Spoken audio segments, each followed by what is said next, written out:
بسم اللہ الرحمن الرحیم۔ السلام علیکم دوستو، کشمیر کو جنت الاولیاء کہا جاتا ہے۔ سری نگر سے لے کر مظفر آباد تک جموں اینڈ کشمیر کے شہر شہر اور گاؤں گاؤں میں اولیاء و مشائخ کے مزارات نظر آتے ہیں۔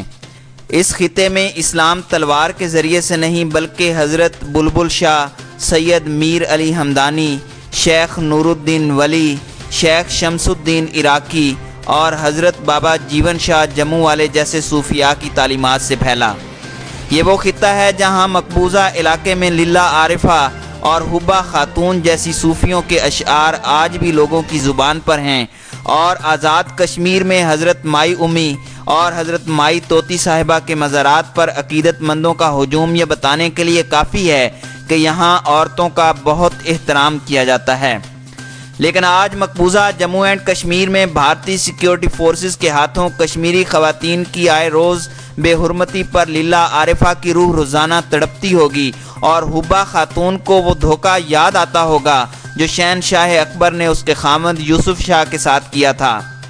اکبر نے کشمیر پر جب بھی قبضہ کرنے کی کوشش کی تو کشمیر کا حکمران یوسف شاہ اس کی کوشش ناکام بنا دیتا تھا۔ آخرکار اکبر نے یوسف شاہ کو صلح کا پیغام بھیجا اور ملاقات کے لیے دہلی بلایا۔ یوسف شاہ کی اہلیہ حبہ خاتون ایک شاعرہ تھیں۔ انہوں نے خامد کو دہلی جانے سے روکا، لیکن یوسف شاہ مغل بادشاہ کے احترام میں دہلی چلا گیا۔ حبہ خاتون کا شک درست نکلا اور اکبر نے یوسف شاہ کو گرفتار کر کے بہار کی ایک جیل میں قید کر دیا۔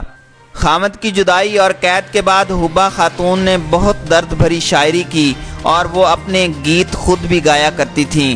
جو دھوکہ یوسف شاہ کے ساتھ ہوا، وہی دھوکہ دہلی والوں نے ایک دفعہ پھر ان کشمیریوں کے ساتھ کیا ہے جو دہلی والوں پر اعتبار کرتے تھے۔ 5 اگست 2019 کے بعد سے دہلی والوں نے پوری ریاست جموں اینڈ کشمیر کو قید کر رکھا ہے۔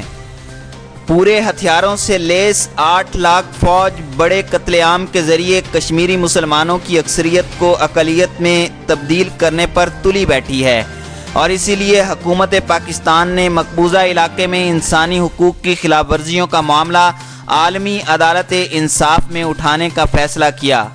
مقام شکر ہے کہ ہماری حکومت اور اپوزیشن کے درمیان سیاسی اختلافات کی شدت کے باوجود کم از کم کشمیر کے مسئلے پر ایک دوسرے کے ساتھ تعاون کیا جا رہا ہے، اور اپوزیشن کو اعتماد میں لینے کے بعد کشمیر کے معاملے پر حکومت اہم فیصلے کر رہی ہے۔ یہ پہلو نظر انداز نہیں کیا جا سکتا کہ اس وقت پاکستان اپنی تاریخ کے بدترین معاشی بحران سے گزر رہا ہے۔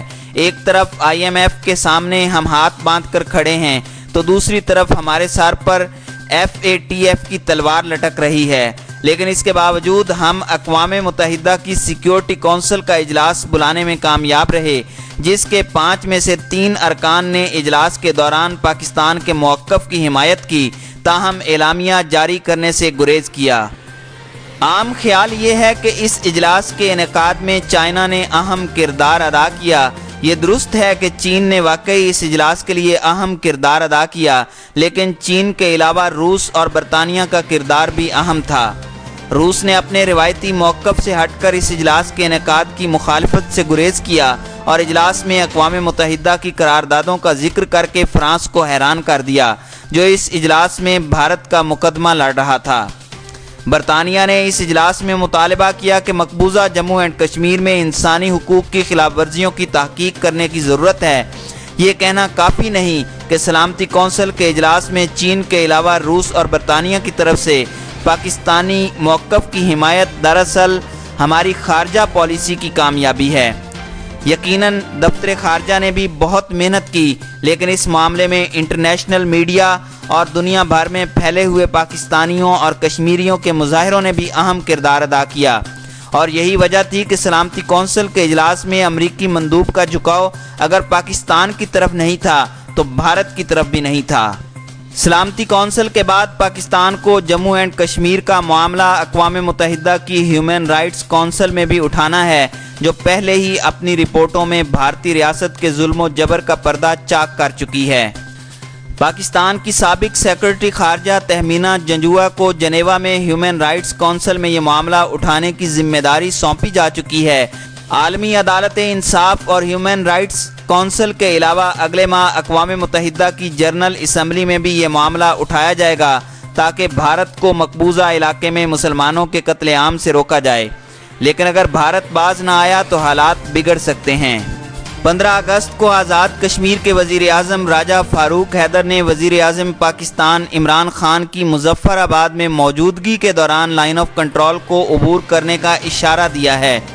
راجہ فاروق حیدر دراصل آزاد کشمیر کی رائے عامہ کی ترجمانی کر رہے تھے، کیونکہ کشمیریوں کی ایک بڑی اکثریت یہ سمجھتی ہے کہ اگر پاکستان اور بھارت مذاکرات کے ذریعے یہ مسئلہ طے نہیں کر پائے اور اقوام متحدہ کی قراردادیں بھی غیر مؤثر ہو چکیں تو پھر وہ خود ہی اس سرحد کو روند ڈالیں جس نے کشمیر کو تقسیم کر رکھا ہے۔ اولیاء کی سرزمین کو مزید خون ریزی سے بچانا صرف پاکستان کی نہیں بلکہ باقی دنیا کی بھی ذمہ داری ہے، اس لیے دنیا سن لے کہ اگر بھارت مقبوضہ علاقے میں ظلم سے باز نہ آیا تو پھر آزاد کشمیر اور پاکستان کے لوگ لائن آف کنٹرول کو اپنے خون سے سرخ کرنے سے ہرگز گریز نہیں کریں گے۔